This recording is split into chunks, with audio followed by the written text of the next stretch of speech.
What's up, everybody? Happy Sunday. Hope everyone's doing well. It's another Defcamp and Melderon video, or Melderon Reacts. And this time, I'm going to do something actually pretty weird and fun, I think.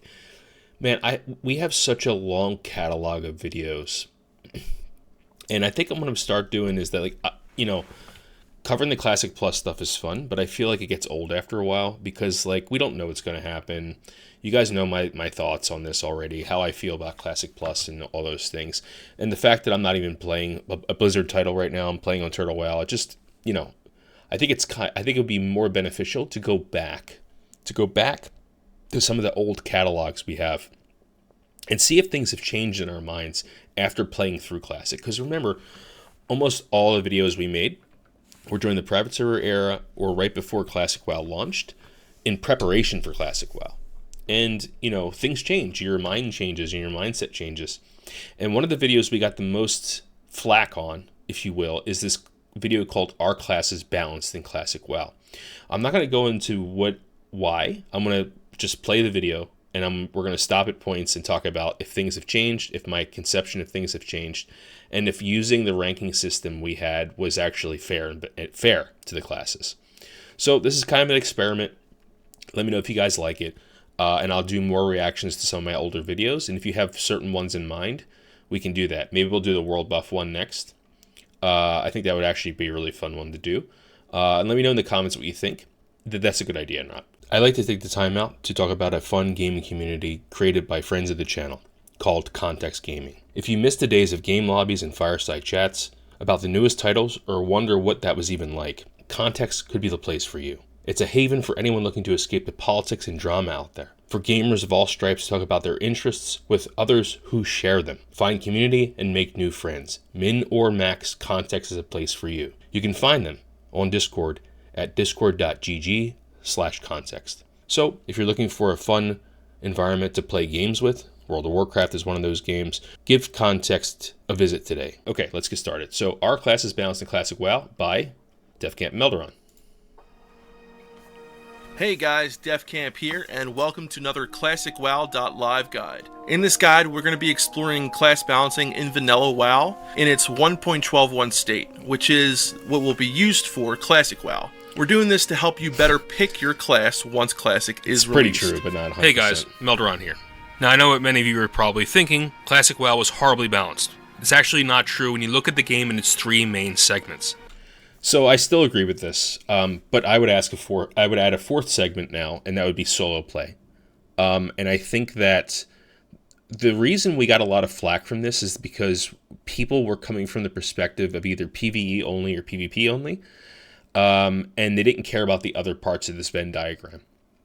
Maybe a Venn diagram is not the correct representation here. It should be a pie chart, actually. And that pie chart's going to change for each person. So how much do you weigh each of these things? And that's going to change the balancing significantly. So we were coming from the perspective that these had equal weight in the pie chart, so 33% each. But I think, again, solo play, I would add into that. So I'm going to come from this perspective that there's a pie chart with 4 segments. Each of them hold 25% of the weight. And let's see if things change. Leveling, PvE, and PvP. And in our opinion, these three aspects have equal weight when you think about the game as a whole.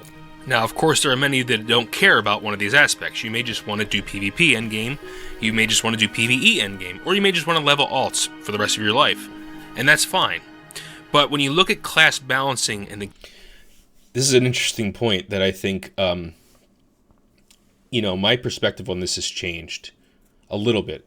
Because now that I'm playing more casually, I only really exist in the leveling portion. And that's probably where I'm going to exist in perpetuity.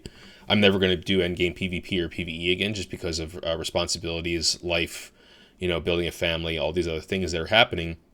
So, I am going to stay into that leveling part. I'm going to be an altaholic, essentially, right?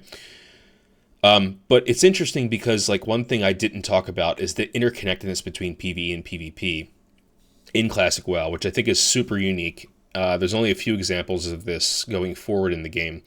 The first one on the top of my head is that the best in slot enhancement shaman weapons in TBC usually come from PvP. They come from getting the weapons from PvP. So there are examples, but it's much more clear-cut in vanilla, especially for warriors. You know, Onslaught required rank 10 gear for all of their warriors, right? No, I'm not saying that most guilds do that, but there is a huge interconnectedness between PvE and PvP. And I think that's something that people weigh really highly, and that's why, you know, the balance conversation gets a little wonky. Game as a whole, it's important to realize that classes are much more closely balanced than you probably think when you look at all three aspects of the game. So that being said, use this scoring system the way you want to play the game. If leveling is not important to you, forget about those numbers. If PvP isn't important to you, subtract that from your total score. We try to provide the most balanced and fair scores available for each of these three aspects to make you more informed when choosing a class. So we scored each class for each of the three aspects, leveling, PvE, and PvP, with the score from 1 to 10, with 1 being poor, 5 being approximately average, and 10 being excellent. Now these scores may seem extremely subjective, however we try to take into account leveling speed, DPS and healing parses, and PvP rankings in our decision making. Yeah, so we tried to use some data-driven approach to this, but again, this is of course subjective. And the numbering scheme, I don't know if I would use this again the same way, poor, average, excellent, going from 1 through 10. You know, it's not the most beautiful way to do this, but I do think it conveys the ideas we're trying to put forward. So again, I'm just going to go with this as pretending like I didn't make this video, right? Because it's been so long that I don't even remember what the hell's in this video, to be honest. I haven't watched this video in years. So let's see. Okay. Furthermore, in Vanilla WoW, most classes are pigeonholed into a certain role endgame, and if that is the case, they are slightly penalized for that. In other words, since hunters can only do damage in raids, they are extremely role limited, and that may not be attractive to a lot of players. Therefore, we limited scores. Yeah, so this got a lot of flack too, because people are coming from the point where I have a favorite class already. Why are you penalizing my class? And it's not. It's kind of like a. It's kind of like a population, like the perception of the population score, right? If you want to be a healer, you don't give a shit that your class is pigeonholed, right? If you wanted to heal as a paladin, that was your goal. Why should you be penalized for that? So this was more tailored to someone who has no idea what the hell's going on, right? Someone coming from retail, someone who's never played classic WoW, and has no idea what they're going to play. This is why we made this video like this. So I understand how that would be, you know, perceived for vanilla veterans like a dumb fucking idea, right? But again, this is the idea we're coming from, and we should have probably said that going in. It would have maybe softened the blow a little bit. But again, this is coming from people who have no idea what they wanted to play. And, you know, maybe today we can come from, after we've seen Classic play through, maybe we can modify this a little bit.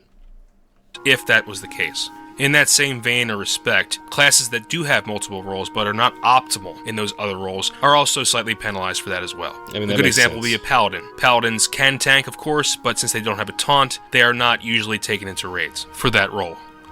And this is something that I have to say, like, I'm embarrassed to say, is like, I forgot how many mechanics, because remember, when I was playing private server, guys, because of the length of these servers, and because they didn't stay up for a long time, and, you know, you never know what would happen, or something, what a DDoS attack would happen, or life happened, right? You don't play through the whole thing. You do a lot of leveling on private servers. At least that was my experience. I didn't do a lot of endgame. And I almost didn't know endgame when Classic was live, because I was terrible, and, you know, I didn't have a lot of time because we started pretty late in vanilla. So I didn't know how unimportant taunt was, right? It's not the fact that paladins don't have a taunt. It's the fact that they're mana based, right? And their gearing isn't great, so they don't have a lot of good options. So that's why, really, right? And so yeah, just keep that in mind going forward. The taunt really has nothing to do with it. That's not the reason why shamans and paladins aren't good tanks. It's mostly because of gearing, mana. I know, like, Meta came out with using blessings to keep paladins threat high, which was completely unknown in private servers, as far as I understand. First, let's get into the warrior. Now, it's no surprise that warriors get a 1 for leveling because they are the slowest levelers. I don't agree with this. They don't have any anymore. way of healing themselves. They are heavily gear dependent, and the leveling process is really rough if you want to level a warrior. However, if you get to level 60, you will find a job and you will have a purpose. PvP, we give them an 8 because they can be extremely powerful in PvP scenario skirmishes, especially in battlegrounds, and they're even more dangerous with a healer. And because mages and rogues can potentially be a little bit more dangerous, we gave them an 8 here. However, if they are with a healer, they could potentially be even a 10 here. But since we're looking at the class individually, we're going to give them an 8 for this. For PvE, they get a solid 10 for 2 reasons. 1, they're usually the top parse in DPS, and 2, they are the de facto tanks in Classic WoW. Because they have 2 different roles that they excel at, or they are the most optimal position at, there is no way to not give them a 10 in that position. That gives them a total of 19 points. Now the strengths for warriors is that they have top damage potential. So at the end of each of these slides, I'm just going to go over my thoughts. So what would I change here? I wouldn't change PvE for obvious reasons. I wouldn't change PvP. I think 8 is a fair score for warrior. I think, by themselves, right? By themselves. They can do a shit ton of damage. And they have some really nice abilities to deal with, slowing people down, stuff like that. They're great against other melee. But they just really suck against ranged, for the most part. They should have engineering, which really closes that gap a little bit too. Now, the thing I would change here, guys, is leveling. Leveling warriors in Classic, after understanding the class better, man, they can really fucking pump, dude. They're not like Druid level, Hunter level. I'm not saying, or Mage. I'm not saying they are. I'm saying that they just, once you get sweeping strikes, and I'm sorry, arms is the way to go, you are cleaving mobs down like crazy. And so I'm not saying that they get like a 6 or something, but I think they shouldn't get a 1. They should probably get a 3 or 4 here, maybe even a 5. So that's the one thing I would change. They're the top tanks, and they have high PvP potential. And then the weaknesses are extremely slow leveling and high gear dependence. All right, so next... High gear dependence is kind of a weird thing. I don't even know why we even put that in there. Everyone has a high gear dependence. Kind of. Pretty much, right? I mean, yeah, you can get away with just intellect as a mage. You last the fights, but everyone has a BIS list. So I don't really agree with that anymore. Next, we move on to the Paladin. Paladins are alliance only. So for leveling, obviously, we get a low score here, no surprise. We give them a 2. Paladins are very limited to how much damage they can do and how many mobs they could kill at a time. That's not true either. They can get around that, around level 40, as going AoE tanking build, but they're still very dependent on mana, and they just are not very quick levelers. For PvP, we gave them an 8. Red Paladins are known to be very dangerous on the battlefield. So are Holy Paladins. Holy Paladins are also very good in PvP. So good. Because they have 2 PvP specs that are viable and optimal, we gave them an 8. Now for PvE, we gave them a 6. I don't think Red Paladin should get optimal for having being able to do PvP. Ret's kind of a meme in PvP, let's be honest. Sorry, I know I'm supposed to stop at the end. I'll stop at the end. Let me explain this. Paladins are very limited to what they can do in PvE endgame. For the most part, you will be healing. However, they are the strongest healer at endgame, in my opinion, because of the illumination talent, which gives you mana back, and they are just very efficient healers. And when it comes to vanilla, efficiency is the name of the game for healing. However, since protection is only viable in dungeons, and ret is very difficult to be competitive at, we gave them a 6 here. So that gives us a total of 16 for the Paladin. Some of your strengths are high healing efficiency, high PvP potential, and powerful buffs, while their weaknesses are slow leveling and limited rolls in PvE. So again, what would I change here? Number 1, I would change leveling a little bit. I maybe give him a 3. I've only messed around with Paladins, but you can really ramp up your leveling speed if you're doing reflective damage tank build. But again, that's kind of niche. Not a lot of people know how to do that. So I would give him a 3. PvP, Paladins make Warsong, right? They are so good. They're such a clutch. Shamans are disruptors and they're more offensive, but Paladins are so defensive and so clutch in a lot of situations. Bops, things you can do with Bop and Warsong, unbelievable. Bop certain classes to get them out of the flag room. Unbelievable. PvE, one thing we didn't really take into account in the scoring system is how many spots you have. And Paladins get a lot of spots in raids. Do they get as many as Warriors? No, but they get a lot of spots. I think their PvE should probably go up to a 7 or 8 because of how good they are at healing. Like, unbelievable healers.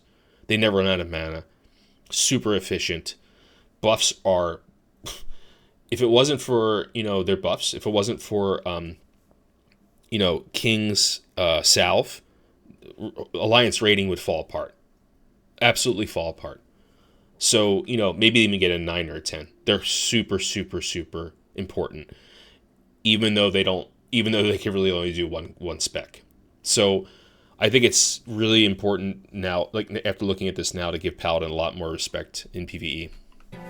Next, we move on to the Rogue. Now, again, this is another class that has some difficulty leveling because they have no healing, and they also are very limited into how many mobs they can pull at once and how much damage they take. Yeah, they do, however, get a small slow point for being able to stealth and pick and choose your mobs. Next, we move on to PvP. Many of you are probably not surprised to hear that rogues are very good at PvP. I would consider them to be the best PvP class because they have the ability to choose their battles and control the fight very well. When it comes to ganking, you're probably going to be ganked by many rogues, and there are going to be a lot of rogues come Classic WoW. If you want a PvP, rogues are a great choice.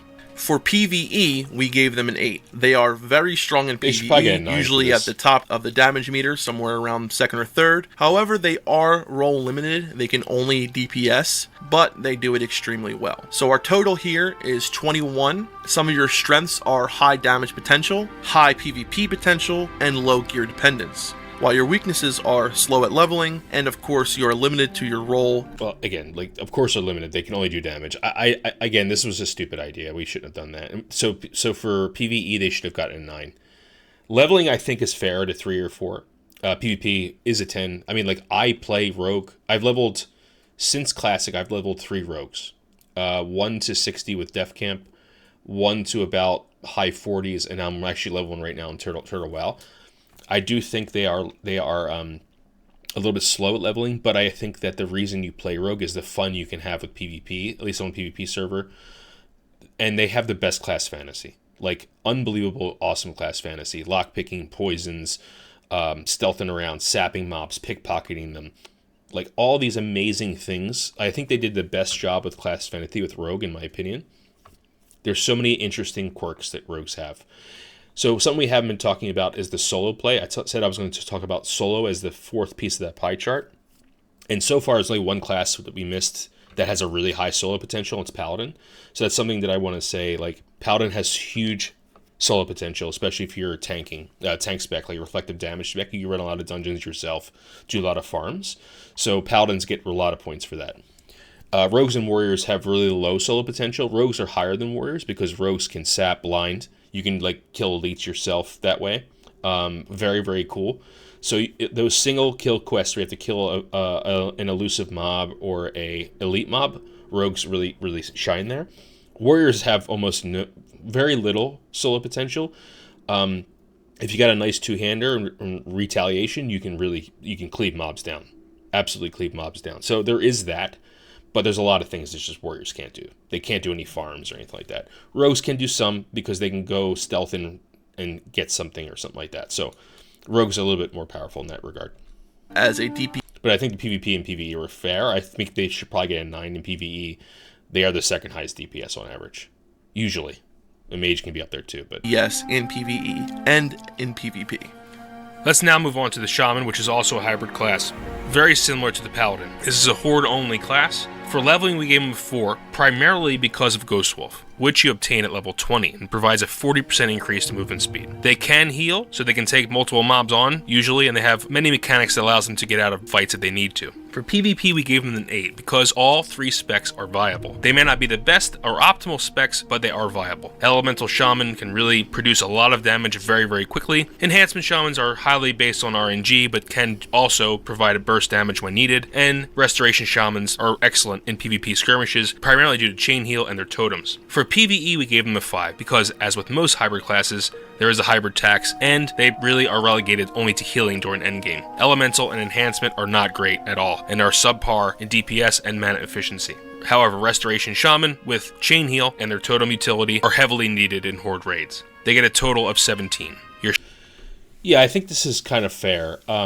Leveling picks up a little bit when you hit 40 and you go Elemental. If you do that, so maybe they get a 5 there instead of a 4.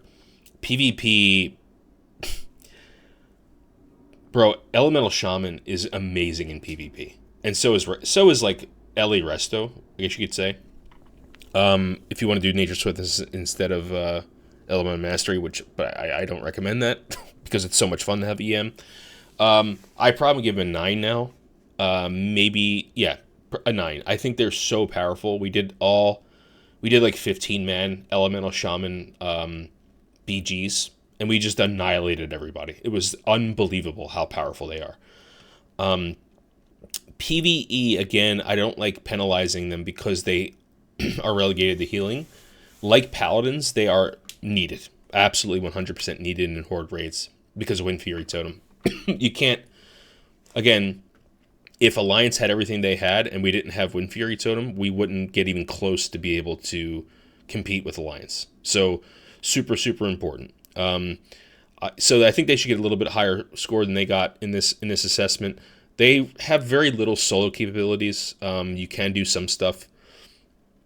We all thought we could do the Diamol flower farms, not the flowers, the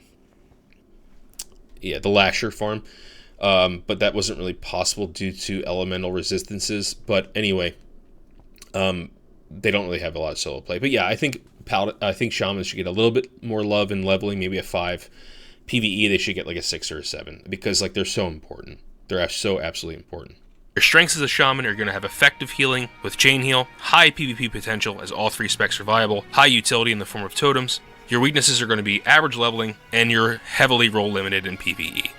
Alright, next we move on to the Priest. So for leveling, Priests are very average levelers. I think that's true. They can be very efficient levelers while leveling Shadow. However, you should get used to wanding a lot. Priests have many abilities to deal with multiple mobs, such as Psychic Scream, and also heavy damage intake, such as your Shield and Inner Fire. Priests are also very cool in the aspect where they can mind control elite mobs to help kill guys that you normally would not be able to kill. Priests are average leveling at speed, but they do have a lot of cool abilities that help you kill your mobs. So for leveling, we gave them a 5. For PvP, Priests can be extremely powerful, and we gave them a 7 here. Shadow is great in PvP and is probably one of the best 1v1 specs. Holy and Discipline also play a big role in PvP, with being some of the best healers and dispellers on the battlefield. Also, being able to mind control people off ledges is a lot of fun. For PvE, we gave them a 6. Now, while Priests are one of the best healers in the game,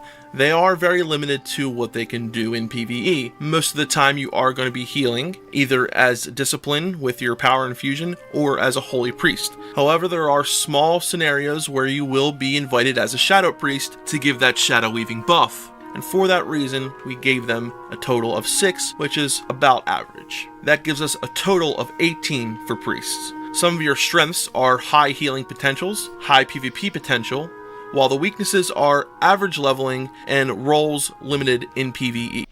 So I think what I would change here, obviously, is let me back that up 1 second. So I think that leveling should probably be a 5 or a 6. I don't think that changes much. Yes, you can do a lot of solo play using Mind Control, Mind Soothe. You can do some things yourself, but they really can't do a lot of farms. So I think that Priests, they can do Lasher farms. Actually, that's what Defcamp did a lot. Because of Holy Nova. You have to go Holy Nova spec, though. So you can do some solo play. So leveling and solo, I think, are pretty average. PvP, I do think this should have been higher. I think it should have been an 8. Maybe even a 9, because, 1v1 Shadow Priest is just unbelievable. And you need a lot of Disc Priests and stuff like that, too, for PvP. I think they should probably go a little higher here. PvE, again, same thing. there's going to be a lot of spaces relegated for priests, and that's how we should have measured this. We shouldn't have measured it based upon hybrid techs. We should have measured about how many of the class you're bringing, right? And I think you could definitely find a role as a priest, so they should probably got a 7 or an 8 here. That's what I would change with priest. Very, very important class. You need only really one shadow priest, but you need a lot of holy priests for raids. While the weaknesses are average leveling and roles limited in PvE. Okay, next we move on to the vending machine. Mage. So mages are great in a lot of different respects. Mages have about average to even higher than average leveling. We gave them a 6 there. And you can increase that leveling potential by AoE farming. That depends really on the server population size and how crowded things are, but it's something you can do. For PvP, we give them a 9. Mages have a lot of unique abilities to help them control the fight, in a similar vein that rogues do. They can freeze, they can reapply freeze, they can ice block, they can slow their attackers down, they can hard CC their opponents in the form of polymorph. Frost is an amazing PvP tree, but even fire has potential, and that's why we give them a 9 in PvP. In PvE, of course, they have that hard CC ability in the form of polymorph, but they also have the potential to top the charts in both raids and dungeons. And they provide utility in the forms of water, food, and portals. Also, they can remove curses. Because they are role limited and really can only do damage, we only gave them an 8 here. Mages get a total of 23. Now, the strengths of a mage are high damage potential, high PvP potential, high utility in the forms of food, water, and portals, and decursing, and they have high farm potential endgame. The weaknesses for the mage are they're role limited in PvE and PvP, and you can have some high downtime between pulls. I think mages, everyone had a mage. Everyone had an alt mage. Let's talk about solo first. They could do so many different farms. And dungeon boosting. They probably get a 10 for solo play, honestly, or something like that, right? Maybe a 9. Leveling, this was in the respect of solo leveling. And we've seen with Joker being the first to 60 in Classic that they can also be the fastest levelers because of AoE farming. So if you're not considering AoE farming, I think a 6 is fair. If you are, it's a 10. PvP, a 9 or a 10, I think is fair. They are amazing. They're not... They are integral parts of strategy. Hard CC, counter spells. They can keep themselves alive because of Ice Block and Frost Barrier and all these things, right? They are excellent PvP class. And PvE, of course, you can have a bunch of mages, right? Again, they're not 10s because they're not warriors. I think an 8 or 9 is fair here. Mage might be the highest scoring. If you take everything into account, they may have the highest score, and I think they do at the end of this. Mages are always a great pick. Always. Great class. Because their abilities are very mana expensive. Alright, next we move on to the Warlock. For leveling, Warlocks are extremely efficient, and for that reason, we gave them a 7. Very much like a hunter, your pet will hold aggro while you focus on killing your target or targets, because Warlocks are very good at dealing with multiple mobs at once. Also, the ability to life tap means that you will not have to drink as much, you just have to maintain your health. For PvP, Warlocks are a very formidable class. The ability to control your target relatively well by CCing with Fear, Mortal Coil, and also using your Succubus. There are many things you can do as a Warlock to drain your target down. They also have really cool abilities such as sacrificing their pets to give themselves a shield, so Warlocks become a very formidable foe on the battlefield. That is why we gave them a 7 in PvP. Now for PvE, we gave Warlocks a 6 because they are role limited and they do not really top the charts. However, come Naxxramas, Warlocks can become very strong. They are, however, very dependent on gear, and that is why we gave them a 6 in PvE.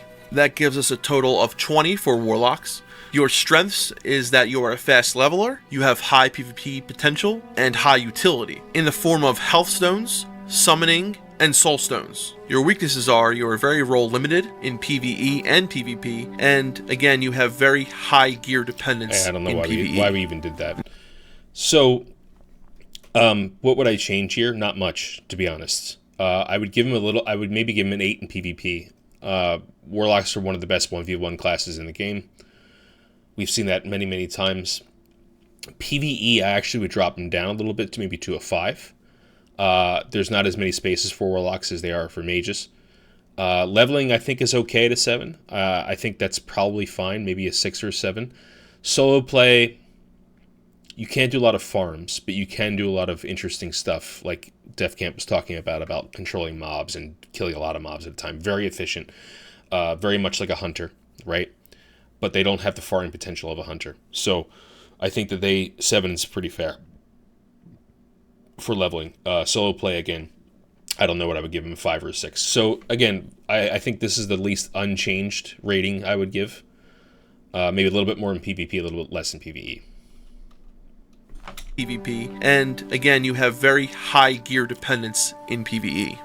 Next, we have the Druid. Now, for leveling, believe it or not, Druids get an 8. They are the second quickest levelers. And the reason why is they have high damage potential and can also heal themselves if they get into trouble. And if you pull too many mobs, you can go into... Sorry, not solo. Based on, like, normal leveling without using any kind of AoE mechanics. Bear form, or just run away by going to cat form. The thing is, you have many options as a druid, including being able to stealth as well. Also, you get a movement speed bonus very early on with feline swiftness, and then travel form at level 30. So not only can you do a lot of damage, heal yourself, kill multiple mobs, but you also get very good movement speed bonuses as well. All those things included make druids excellent levelers with a score again of 8. Now for PvP, I really feel that druids are very underestimated. We gave them a 7 here. That is because not only are they amazing flag carriers, not only are they very good with high amounts of damage and burst, but balance is also a very viable spec in PvP. The ability to shift out of any route and also being able to stealth and do high amounts of burst damage is a very dangerous combination when facing almost any foe. They have very good 1v1 potential and are all around just great to have on your team. Now for PvE, druids only score a 4. And the reason why is, although they are relatively good healers, when it comes to the rest of the healers, they are usually at the bottom of the list compared to the other healers. They can tank relatively well, but usually you will see prot warriors running the game when it comes to tanking. So because they are pretty much very role limited in PvE, they did only score a 4 here. That gives us a total of 19 for druids. Some of the strengths for druids is that they are fast levelers, have high PvP potential, and also have high utility in the form of battle res and innervate. While their weaknesses are the fact that they are role limited in PvE and offer suboptimal healing and tanking. So what would I change here? Leveling, I think 8 is kind of high. Maybe a 7 would be a little bit more fair. Again, I think mages and hunters and warlocks kind of overshadow them a little bit. Their solo capabilities are just okay. You know, they can do some interesting stuff with roots and stuff like that. So I think they do have a pretty average solo capability. PvP, I agree with the 7, actually. I think Defcamp made a lot of good points. They are very annoying to deal with, and they are actually really good at controlling fights and even at turning the tides of PvP battles. PvE, I think we gave him a little bit low. I think it should have been a 5 or a 6, and here's why. And maybe this is biased. We had some amazing druids. Healers and tanks. Really, really good. Gordy was one of our best healers. We had Grace for Days as a tank for a while, and then we had another guy come in and replace him. My God, I'm sorry, I'm forgetting your name. But he was great. He was unbelievable. And so Tinkle was unbelievable. So, you know, I've seen what druids can do. Even if they're kind of handicapped, there's so many cool things they can do.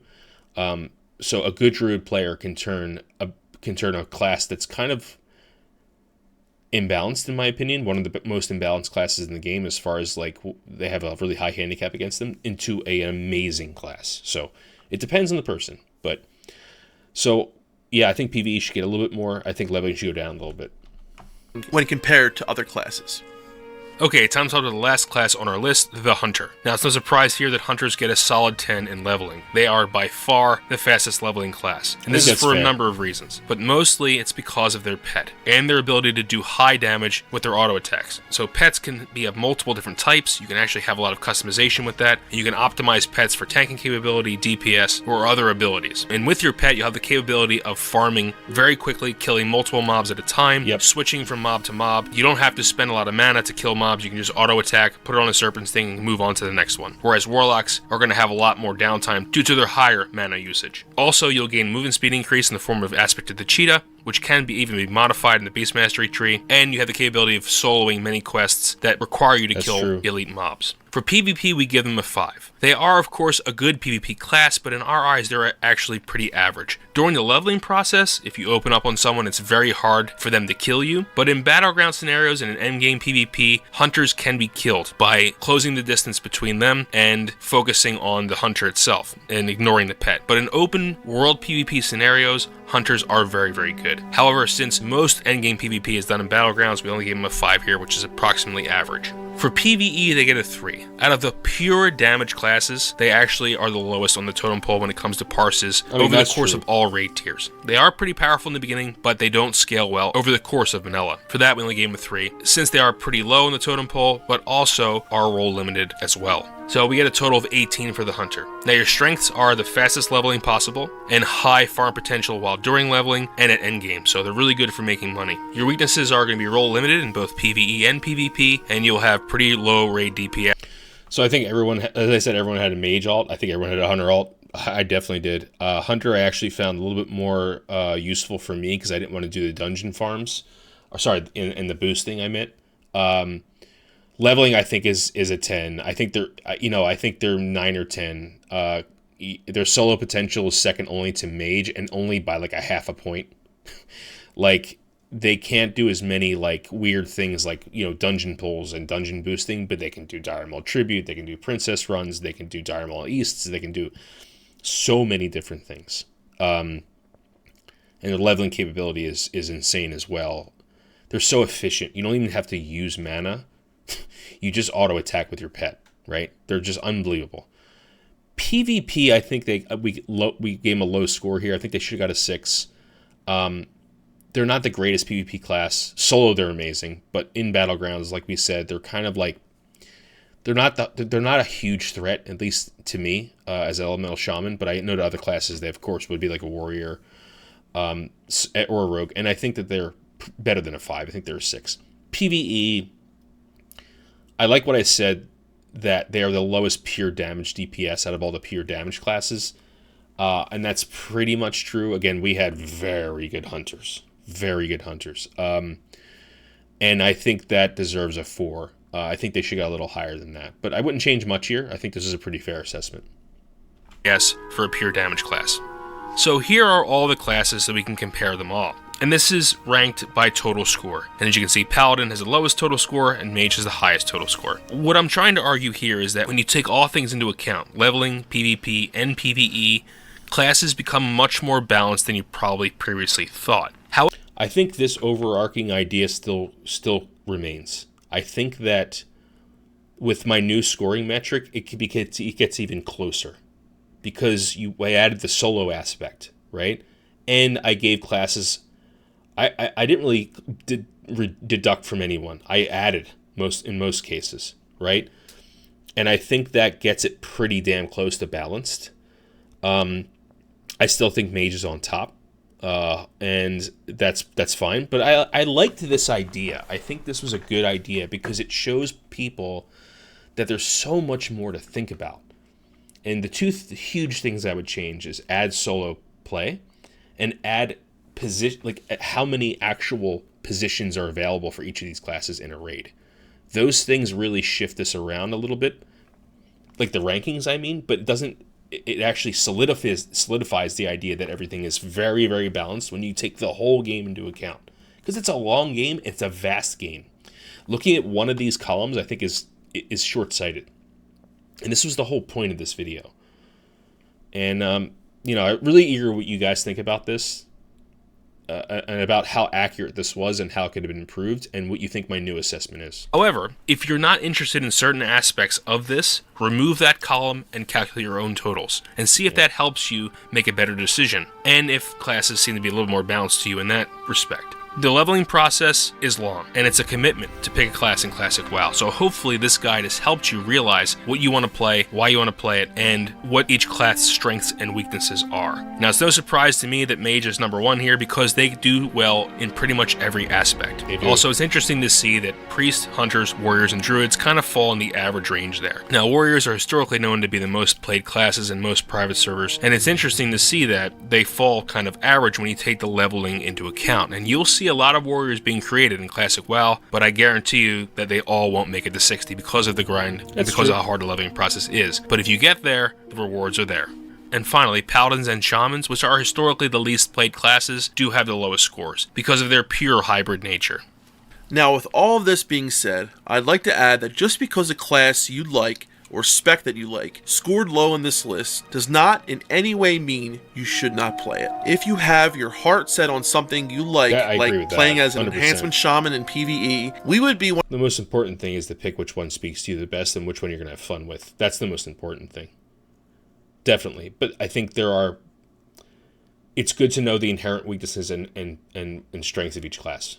One of the first ones to say go and do it. However, keep in mind you will most likely need to work harder than most to prove your worth. That being said, play what you love and feel connected to first and foremost, and then maybe consider some of the points on this list that we mentioned in your decision. Again, what segment do you play the most? If leveling doesn't matter to you, then take that out of the equation. What role do you want to play? If you only want to heal and you want to be the best healer, then Paladin might be your choice, or maybe Priest. Also, what style of tanking, damage, or healing do you like? Do you like the idea of using totems and having chain heal? Do you like the idea of a single target healer? Do you like to be a bear tank? Do you like melee, ranged? Put that in your equation. Last, final, and probably one of the most important, which class speaks to you the most? The class fantasy, what do you feel most connected with? Again, like I said, before all this comes into play, that should be the thing that you care about the most. Well, that's obviously subjective, but I think that that's how I pick classes. What fantasy do I want to get into? But again, it's also like, once you get to 60, that's a big part too, right? Leveling will, of course, end at some point, and then now that part of the pie chart's gone. So it's important to think, if I want to be a hunter in game, I better be a damn good hunter, and I better be a good up to pulling, okay for pulling the dungeon, pulling the raid. Like, we had 2 hunters, and one didn't want to pull, and one did want to pull, and that was fine, right? We had that planned out. But, you should be open to be able to pull, because that's one of the main reasons you bring hunters into the raid, for pulling mobs and keeping the clip going. So in that way, they're kind of like maestros of the raid, which is really, really cool. But, I think that it's an important notion to keep in mind that I think Blizzard did an amazing job at crafting these archetypes. And, it's okay, in my opinion, that things aren't all balanced at the end, because there are pluses and minuses to each class, and there are reasons to level each class. So, if you only have one class to play, though, that's why this ranking system comes into play. You have to know, when I get to 60, will I have a job? So I think that's something we totally miss in this ranking system. If not, then this guide will be great for you either way.